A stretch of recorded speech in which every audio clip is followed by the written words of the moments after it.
Muito bem. Pessoal, no capítulo 5 do livro 2, basicamente ele fala de simetria e ângulos congruentes, arcos congruentes, né? É bem tranquilo. Eu fiz aqui 2 círculos trigonométricos, né? Com a medida em graus e a medida em radiano. Então é o seguinte, tomando como exemplo aqui o ângulo de 45 graus, quais são simétricos em relação a 45 graus? Porque até então a gente viu só até o segundo quadrante, né? E agora nós vamos ver também o terceiro quadrante e o quarto quadrante. Então eu posso ter o simétrico em relação ao eixo Y, ou seja, simétrico em relação ao eixo Y, é como se ele estivesse fazendo isso aqui, ó. Simétrico em relação ao eixo X, que ele vem aqui para baixo, e simétrico em relação à origem, né? Ele ficaria fazendo esse movimento. Então, que conta que eu faço? 45 graus. Qual é o simétrico em relação ao eixo Y? Bom, 45 graus.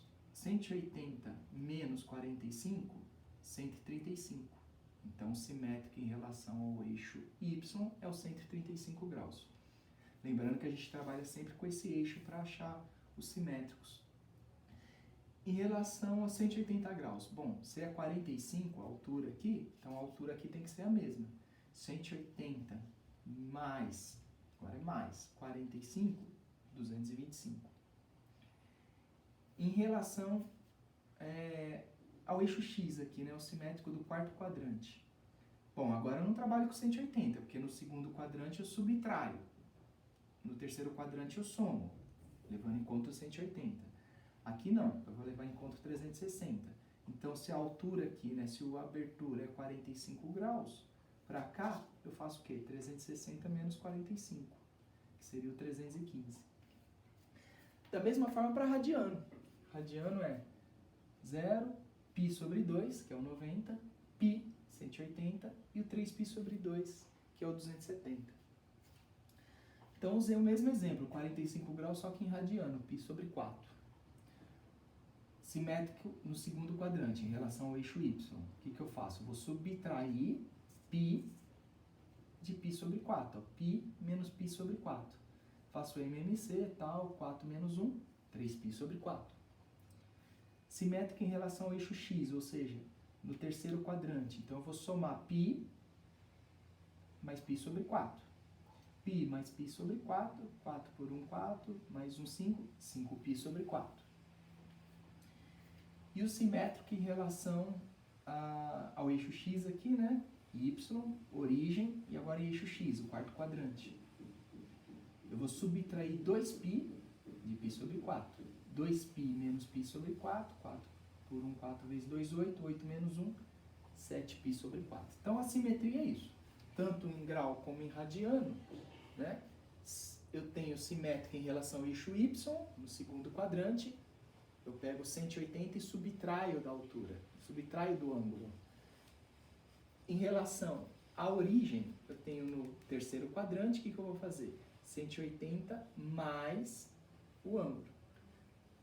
E o simétrico em relação ao eixo X, né, que está no quarto quadrante. 360 menos o ângulo, tanto para grau como para radiano, ok? E a segunda parte da aula, ele fala em arcos congruentes, porque eu tenho uma volta 360 graus, mas eu posso ter 720, eu posso ter infinitas voltas, né? Então, são os arcos congruentes, que, por exemplo, lá na frente eu posso querer saber qual é o seno de 2.680 graus. Então, eu sei que 2.680 graus é o número de voltas e vai parar em algum quadrante. Então, por exemplo, qual é o quadrante que está localizado o ângulo de 2.680 graus? O que a gente vai fazer? Eu vou dividir por 360 para saber o número de voltas. Bom, 2.680 dividido por 360 dá 7. Significa que eu tenho 7 voltas completas. O que me interessa? O resto da divisão. 7 vezes 360, 2.520. Subtrai 2.680 de 2.520, sobrou 160. Significa que ele deu 7 voltas completas e parou no 160 graus. 160 graus seria aqui, né? No segundo quadrante, ou Q2, né? Então, se eu perguntasse, por exemplo, o seno de 2,680 equivale ao seno de 160, que aí eu ia levar ele para o primeiro quadrante para a gente descobrir o seno, que seria equivalente a 20, por exemplo, que 180 menos 160 dá 20.